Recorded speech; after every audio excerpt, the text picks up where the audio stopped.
लोकसभा के टाइम पे भी ईवीएम के ऊपर काफ़ी सवाल उठे थे। जनता हमेशा से यही कह रही है ईवीएम हटाओ और देश बचाओ, और इसके खिलाफ जो है काफ़ी आंदोलन भी हुए थे। और अभी फिर से इंडिया अगेंस्ट ईवीएम एक आंदोलन शुरू होने वाला है 15 दिसंबर से। हमारे साथ एडवोकेट स्मिता मैम है। क्या है, कैसा है और कब से ये आंदोलन शुरू होने वाला है? किन मुद्दों को लेकर आप ये आंदोलन रखने वाले हैं और क्या क्या मांगे रहेंगी आपकी? जय भारत जय संविधान। मैं एडवोकेट स्मिता कामले। देखो, हम कुछ ईवीएम का आंदोलन आज से ही नहीं कर रहे या फिर अभी ऐसे रिजल्ट है ऐसे ही नहीं कर रहे। हमारा लगातार शुरू है यह आंदोलन। पोस्ट कार्ड के माध्यम से हम लोगों ने पार्लियामेंट में भी ईवीएम के खिलाफ पत्र लिखे हैं। लाखों की तादाद पे दीक्षा भूमि से हम लोगों ने इंडिया अगेंस्ट ईवीएम के खिलाफ अभियान चलाया। इतना ही नहीं, देश की सबसे बड़ी पहली सभा 17 फरवरी 2024 को इंदौरा मैदान में हम लोगों ने की थी। उसमें काफ़ी बड़े दिग्गजों ने वहाँ पे उपस्थिति दर्शाई।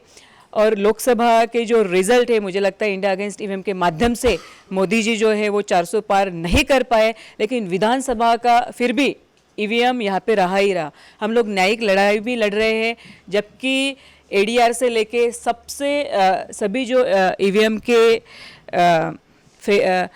के बारे में जो भी सुप्रीम कोर्ट में केस दर्ज हुए हैं वो सभी रिजेक्ट हुए, लेकिन इंडिया अगेंस्ट ईवीएम की जो केस है वो आज भी पेंडिंग है। उसमें अभी तक सुनवाई नहीं हुई है। तो हम लोग न्यायिक लड़ाई भी लड़ रहे हैं। अब भी जो है विधानसभा के जो रिजल्ट है वो इतने शॉकिंग है कि हम लोग हमारा ऐसा लोकतंत्र की हत्या हमारे सामने होते हुए नहीं देख सकते। ये देश की जनता की, महाराष्ट्र के जनता के साथ बहुत बड़ा फ्रॉड हुआ है। हम लोग को राइट टू वोट दिया है। राइट टू वोट का अंडर आर्टिकल 326 कॉन्स्टिट्यूशन ने हम लोगों को राइट टू वोट दिया है, जिसको मौलिक अधिकार कहते हैं, और हमें हमारा प्रतिनिधि चुनने का अधिकार है। लेकिन ईवीएम ने वो अधिकार हमसे छीन लिया है। तो यह जो सरकार है वो ईवीएम सरकार है। ईवीएम में टैंपरिंग करके आई है, क्योंकि बीजेपी के खिलाफ महाराष्ट्र का पूरा वातावरण था। तो इतने बड़े तादाद पे इनकी सीट्स कैसे आ सकती है? अगर सही में ये जनता में लोकप्रिय है तो ईवीएम के खिलाफ यह लोग क्यों नहीं आवाज़ उठाते, क्यों नहीं जनता के प्रश्न का वो उत्तर देते हैं? तो हम जो है इंडिया अगेंस्ट ईवीएम, ये जनता का, देश के जनता का प्रतिनिधित्व करने वाला संगठन है। और हम यहाँ के देश के डेमोक्रेसी की हत्या होते हुए नहीं देख सकते। इसीलिए हम लोग मैदान में कल भी थे, आज भी है। और इसलिए हम लोगों ने 15 दिसंबर को बहुत बड़ा महामोर्चा यहाँ से निकाला है, नागपुर के शिवाजी नगर चौक से, जिसमें बहुत बड़े दिग्गज सम्मिलित होने जा रहे हैं, जैसे कि जितेंद्र जी आवाड सर है, रोहित पवार है, दिग्विजय सिंह सर है, उबाटा की उपनेता सुषमा अंधारे जी है, श्याम कुमार बर्वे जी नवनिर्वाचित खासदार वो भी आने वाले हैं, अनिल देशमुख है, सुनील केदार है, और भी अन्य जो एक्टिविस्ट भी है, एक्टिविस्ट अलग अलग स्टेट से भी एक्टिविस्ट जो ईवीएम के खिलाफ बात रखते हैं वो भी इस महामोर्चा में सम्मिलित होने जा रहे हैं। सुप्रीम कोर्ट के जाने माने एडवोकेट्स महमूद प्राचा वो भी इस महामोर्चा में सम्मिलित होने जा रहे हैं। और हमारी इस महामोर्चा में सिर्फ डिमांड ही नहीं, वो डिमांड जब तक पूरी होती नहीं तब तक हम लोग मैदान में रहेंगे। और ईवीएम के खिलाफ हम लोग बहुत बड़े सभा, सम्मेलन, आंदोलन और मोर्चा भी निकालेंगे। हमारी मांगनी यही है। ठीक है, अभी विधानसभा में तो ईवीएम रही, लेकिन इसके बाद हम लोग ईवीएम को कतई नहीं टॉलरेट करेंगे। अभी हम लोग आर्या पार की संविधानिक मार्ग से लड़ाई लड़ने वाले हैं। आने वाले उपचुनाव जो है वो हमें सिर्फ और सिर्फ बैलेट पेपर से ही चाहिए, क्योंकि अभी हम लोग जनता को सुरक्षित रखना चाहते हैं, यह देश बचाना चाहते हैं। यह पुरोगामी महापुरुषों का महाराष्ट्र है, वो हमें महाराष्ट्र हुकुमशाही के और अभी बढ़ता जा रहा है। यहाँ पे अभी काफ़ी जो है वातावरण काफ़ी अलग होने वाला है। यहाँ पे सरजम शाही की स्थापना हो चुकी है, और यह सिर्फ और सिर्फ यहाँ ईवीएम है। इसीलिए ये सब दौर हम लोग देख रहे हैं। इसलिए ईवीएम जब तक हटेगा नहीं और यहाँ पे बैलेट आता नहीं, तब तक हम लोग यह लड़ाई लड़ेंगे और बैलेट से ही आने वाले चुनाव हो, यही हमारी महत्वपूर्ण मांग इस महामोर्चा में होगी। इसके पहले भी 1 महीना आप लोग बैठे थे संविधान चौक पर, आप लोगों ने आंदोलन किया था, मोर्चे किए थे, उसमें क्या न्याय मिला? क्या कोर्ट से ऑर्डर्स आए थे? कुछ आए थे, कुछ रिस्पॉन्स आया पॉजिटिव? कोर्ट के थ्रू तो कुछ पावरफुल रिस्पॉन्स नहीं है, लेकिन मैंने आपको पहले ही एक्सप्लेन किया, मोदी 400 पार नहीं कर पाया।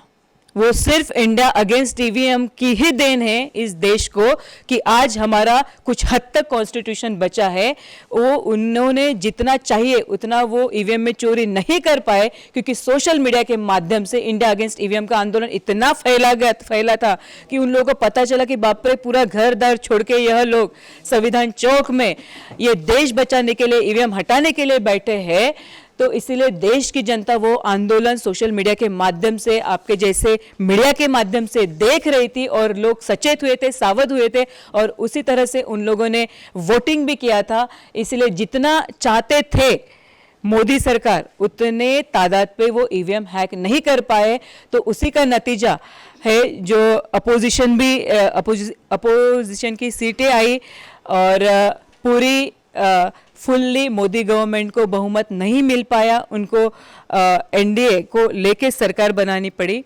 तो मुझे लगता है ये इंडिया अगेंस्ट ईवीएम का ही सफलता है।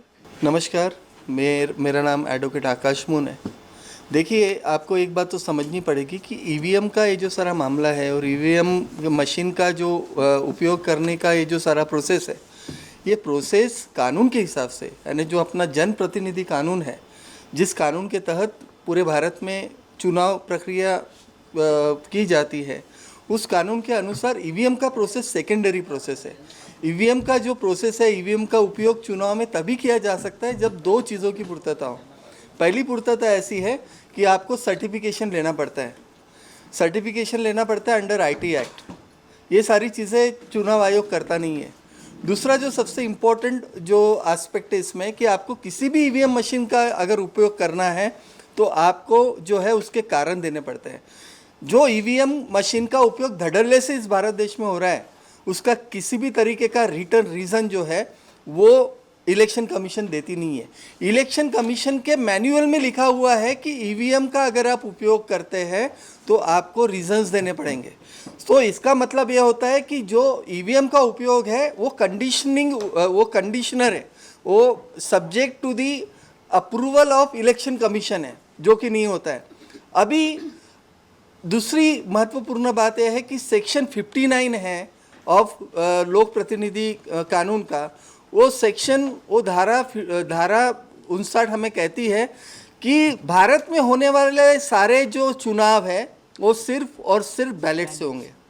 बैलेट के बिना किसी भी तरीके से आप इलेक्शन या किसी भी दूसरे तरीके से या किसी भी दूसरे प्रोसेस से आप इलेक्शन जो है वो कंडक्ट नहीं कर सकते भारत के अंदर।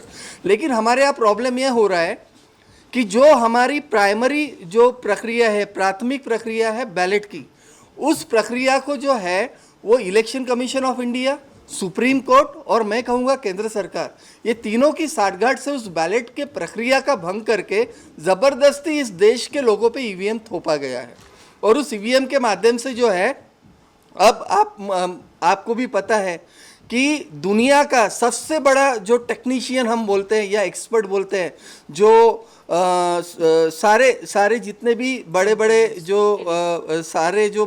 जो टेक्नोलॉजीज होगी या स्पेस का टेक्नोलॉजी जिन्होंने डेवलप किया, वो एलॉन मस्क भी कहते हैं कि ईवीएम जो है it is subject to hacking and it should not be used in elections.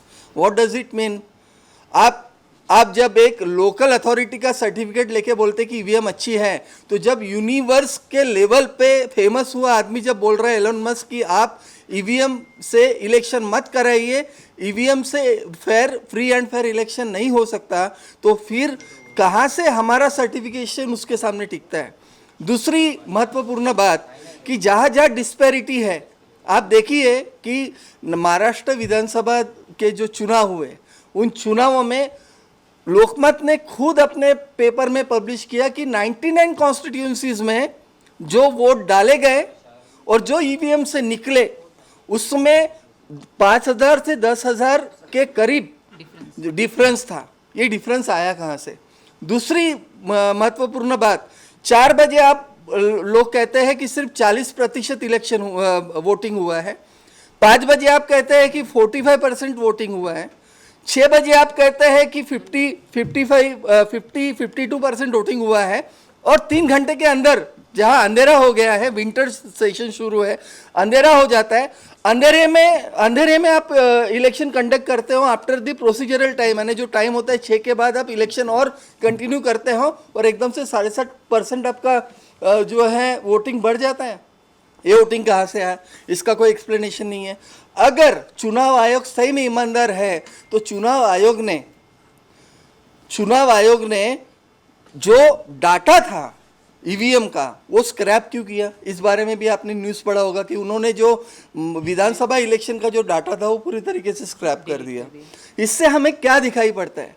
अब वो बाकरवाड़ी का आप सुन रहे होंगे कि उस गांव में जो उन्होंने बोला कि हम मॉक पोलिंग करेंगे, वहां पे कर्फ्यू लगा दिया। इससे क्या साबित होता है? आप देवेंद्र फडणवीस का चेहरा देख लीजिए, उससे क्या साबित होता है? तो मेरा ये कहना है आपसे कि ईवीएम ये गैर संवैधानिक है, ईवीएम ये सेकेंडरी माध्यम है। मैं कहता हूँ कि सेकेंडरी माध्यम छोड़ दीजिए, बैलेट पे आइए। बैलेट प्राथमिक माध्यम है इलेक्शन कंडक्ट करने का, और देश के लोकशाही का रक्षण कीजिए।